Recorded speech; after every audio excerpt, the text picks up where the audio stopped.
바울 사도는 유대인이 이방인의 불의와 죄악은 비판하고 정죄하면서 이방인과 똑같은 불의와 죄악을 행한다고 책망하셨습니다. 다른 사람의 잘못은 비판하면서 자신의 잘못은 깨닫지 못하고 고치지 못하는 것이 인간의 문제이며 우리 모두의 문제입니다. 오늘은 판단과 비판이란 제목으로 말씀을 강론하겠습니다.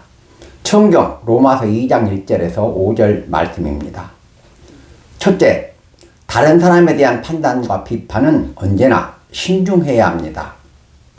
비판하지 말라는 말씀은 비판을 금지하신 말씀이 아닙니다. 비판이 없으면 정의 사회의 구현도 어렵고 발전적인 개혁도 불가능합니다. 성경이 금지하고 있는 비판은 악의적이고 편파적이고 독선적인 비판입니다. 다른 사람을 판단하고 비판할 때는 신중해야 합니다. 공정성을 잃고 자신의 이해에 따라 비판하면 죄가 된다는 것을 명심하셔야 합니다. 다음으로 그리스도인은 다른 사람을 판단하기 전에 먼저 자신을 돌아봐야 합니다. 예수님께서는 어찌하여 형제의 눈 속에 있는 티는 보고 네 눈 속에 있는 들보는 깨닫지 못하느냐고 말씀하셨습니다. 우리 속담에 똥 묻은 개가 겨 묻은 개 나무란다는 말이 있고, 같은 의미로 가랑잎이 솔잎들어 바스락거린다고 한다는 속담도 있습니다.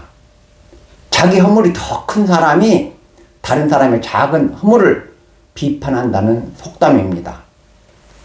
오늘날 우리 사회에는 이러쿵저러쿵 말할 자격도 없는 인간이 함부로 판단하고 비판합니다. 비판과 정죄를 받아야 할 인간이 비판과 정죄를 하고 있는 것입니다. 자신을 돌아보고 자신의 죄와 허물을 깨닫게 되면 다른 사람을 판단하고 비판하는 일에 훨씬 신중하고 겸손할 것입니다. 그리고 다른 사람을 비판한다고 자신이 의로워지거나 의인이 되는 것은 아닙니다.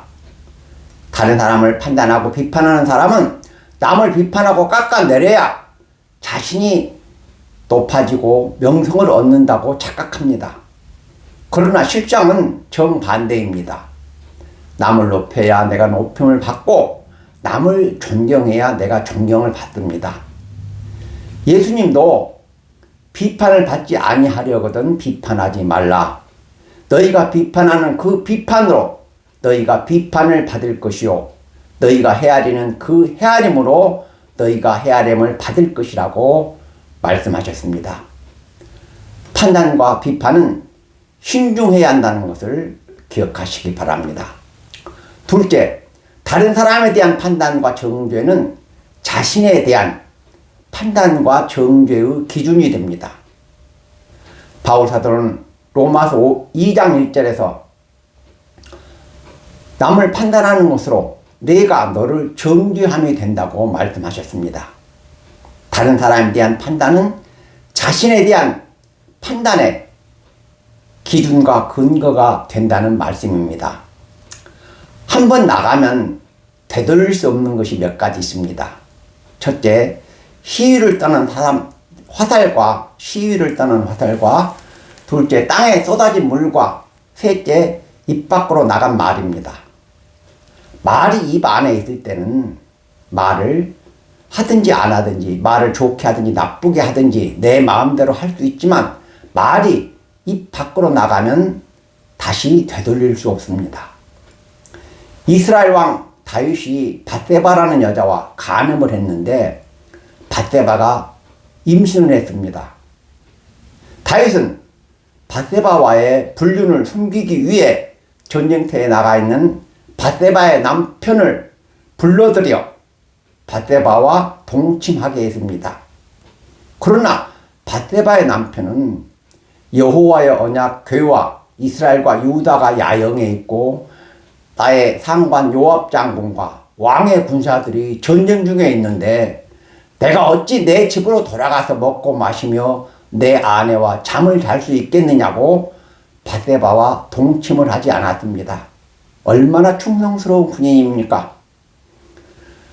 밧세바의 남편이 말을 듣지 않자 다윗은 밧세바의 남편을 전선의 최전방으로 내보내 적군 화살에 맞아 죽게 했습니다. 밧세바의 남편은 전쟁에서 죽었고 다윗은 밧세바를 왕궁으로 데려왔습니다. 다윗의 분류는 영원한 비밀로 묻힐 것 같았습니다.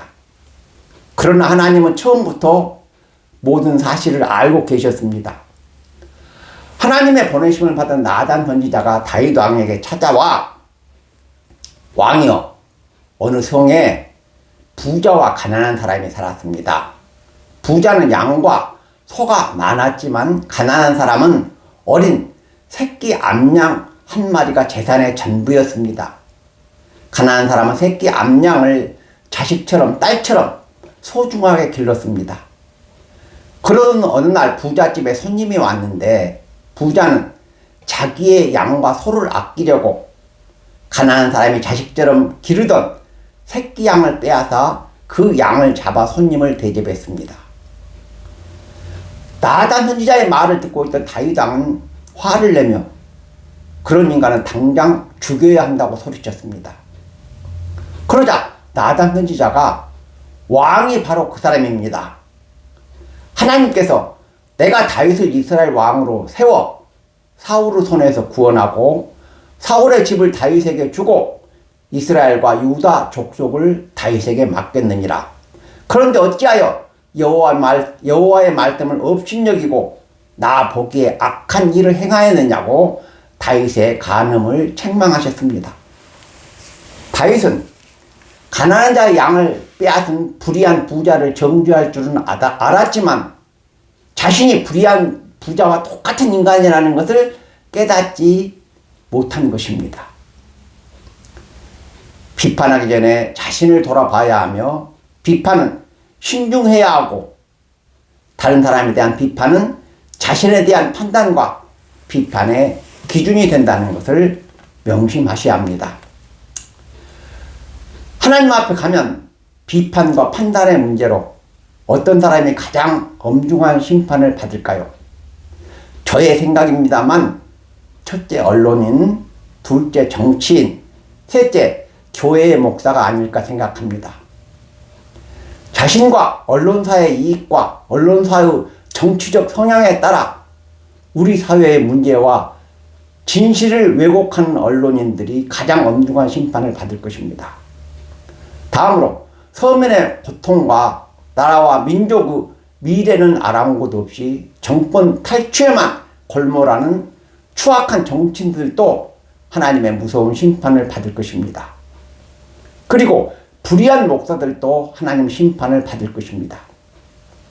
코로나19로 교회에서 집단 감염이 발생하고 있는데 교회의 사회적 책임은 외면하고 종교 탄압이라고 비난하며 하나님과 한국 교회를 욕되게 한 목사들은 하나님의 심판을 받을 것입니다.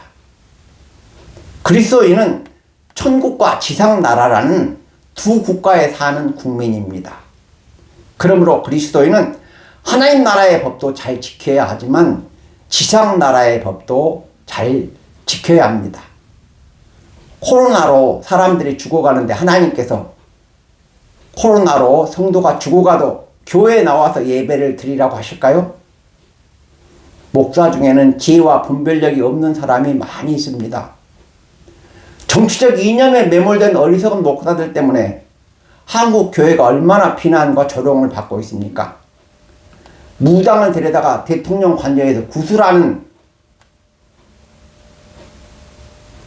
우상 숭배자 윤석열을 교회와 목사들이 왜 지지를 합니까? 하나님 두려운 줄도 모르고 부끄러운 줄도 모르는 인간들입니다. 하나님 심판을 받을 것입니다. 다른 사람에 대한 비판과 정죄는 자신에 대한 비판과 정죄의 기준이 된다는 것을 기억하시기 바랍니다. 말씀을 맺겠습니다. 비판 자체가 나쁜 것은 아닙니다. 건전한 비판은 우리 사회를 썩지 않고 병들지 않게 하는 방부제와 같습니다. 성경이 금지하고 있는 비판은 부당하고 편파적이고 무책임한 비판입니다. 비판과 판단은 신중해야 하며 남을 비판하기 전에 자신을 돌아봐야 한다고 말씀드렸습니다. 비평가들은 실패한 사람들이며 가장 매서운 비평가들이 가장 비참한 실패자들이라는 말이 있습니다.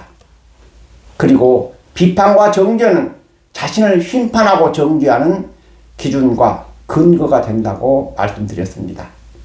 건전하고 공정한 비판으로 정의롭고 깨끗하고 건강한 우리나라와 우리 사회를 만드시는 성도 여러분이 되시기를 주님의 이름으로 축원합니다.